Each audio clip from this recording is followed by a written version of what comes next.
زواج التوأم الملتصق آبي وبريتاني من جوش بولينغ، وهو ممرض ومحارب قديم بالجيش.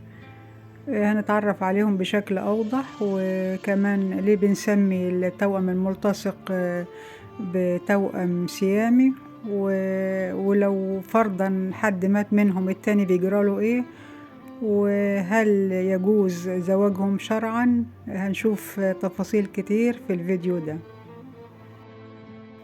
بس أولا يشرفني اشتراككم في القناة وتفعيل زر الجرس عشان يوصلكم كل جديد، ونكمل حبايب. يعيش التوأم الملتصق آبي وبريتاني حياة عادية كباقي الأشخاص، حيث تقودان السيارة وتتسوقان وتسبحان، وخلق ملتصقتين تتشاركان جسدا واحدا برأسين. وتعد آبي وبريتاني من أشهر التوائم في العالم، ولكل منهما رأس وقلب منفصل، لكن جسديهما ملتصقان وتتشاركان في الساقين والذراعين. وفي حفل زفافهم التقط أحد الضيوف صورة للتوأم مع العريس، وبيستمتعان بالرقص بفستان زفاف مشترك. وتعمل آبي وبريتاني الآن كمدرستين للرياضيات للصف الخامس في مدرسة ابتدائية. وظهر التوأم للعالم لأول مرة في عام 1996 عندما ظهر في برنامج الإعلامية أوبرا وينفري على غلاف مجلة لايف. ومنذ ذلك الحين كانتا تعيشان حياة هادئة وطبيعية مع عائلتهما، وابتعدتا عن أضواء وسائل الإعلام حتى وافقتا على الظهور في فيلم وثائقي عندما بلغتا 16 من العمر. وأذهل التوأم الأطباء بقدرتهما المذهلة على التنسيق أثناء العزف على البيانو وممارسة الرياضة، ولكل منهما سيطرة على جانب واحد من الجسم، حيث تتحكم آبي في الجانب الأيمن وبريتاني في الجانب الأيسر.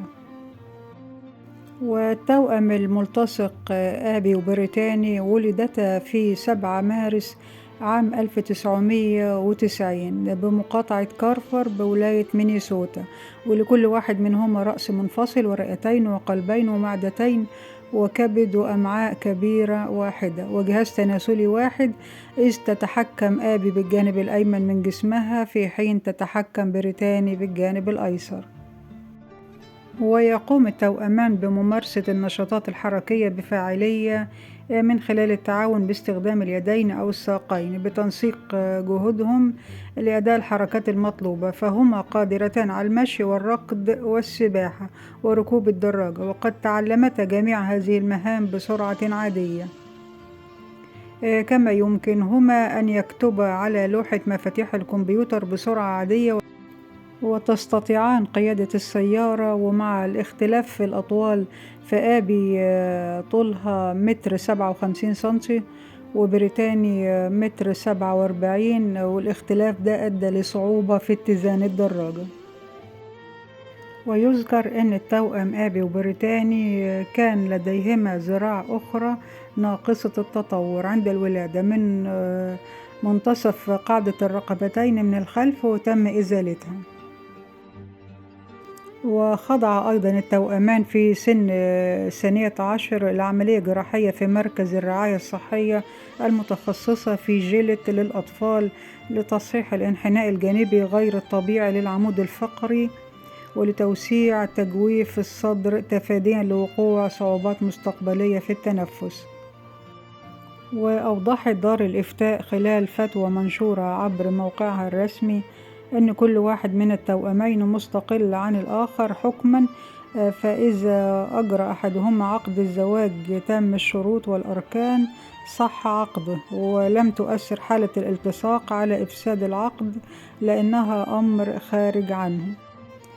وعن سبب تسمية التوأم الملتصقة بتوأم سيامي، فمصطلح سيامي يطلق على التوأم المتلاصقين، حيث ولد توأمين متلاصقين في عام 1811 في تايلاند، اللي كانت تعرف فيما مضى باسم سيام. ومن ذلك المكان أتى مصطلح التوأم السيامي بعد ما زادت شهرتهما في العالم بسبب عملهما في العروض المسرحية فأطلق عليهما اسم التوأم السيامي. وقصة التوأم السيامي المتلاصق تشانغ وإنج، ولد التوأم المتلاصق تشانغ وإنج في تايلاند، وكان والدهما يعمل صياد بسيط، والتصق كل منهما بالآخر بداية من الصدر حتى منتصف البطن، وكان لهما كبد مشترك، وكان من الممكن فصلهم بسهولة، ولكن الظاهرة لم تكن معروفة بعد عند الأطباء في القرن 19، لذلك بقي التوأم معا.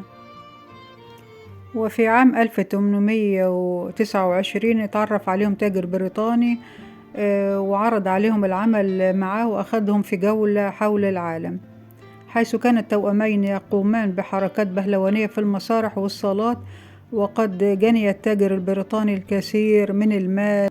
وفي عام 1832 انفصل التوأم عن التاجر البريطاني واستقروا في أمريكا، وأخذوا الجنسية الأمريكية، واستمروا في تقديم العروض المسرحية لعدة سنوات.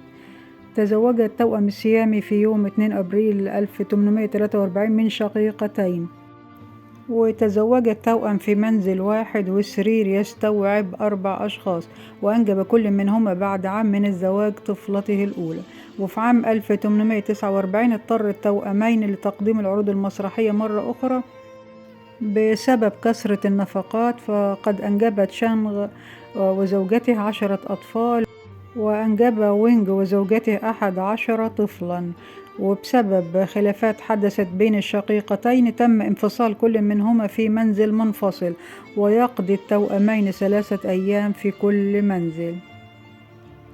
وفي يناير عام 1874 استيقظ إنج ليجد جسد شقيقه بارد كالثلج، فاكتشف انه توفى بسبب اصابته بالتهاب رئوي، وتم استدعاء الطبيب لفصل التوأمين للطوارئ، ولكن إنج رفض ذلك وتوفى بعد 3 ساعات فقط من وفاة شقيقه.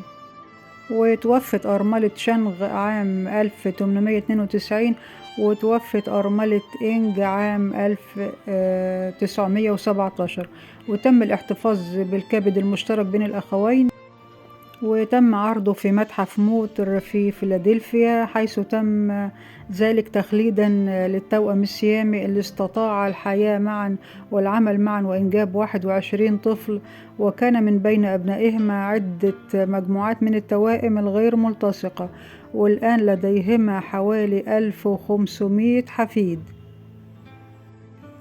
وتشير بعض التقارير إلى أن 70% من حالات التوائم الملتصقة يموت أحد الجنينين أو كلاهما بسبب انتقال دم من أحد الجنينين للآخر. وأخيرا بنبارك للتوأم آبي وبريتاني، بنتمنى لهم حياة سعيدة موفقة، وربنا يعين الجميع. واللي وصل لآخر الفيديو يقول الحمد لله. وأشكركم حبايبي على حسن المتابعة. مع السلامة.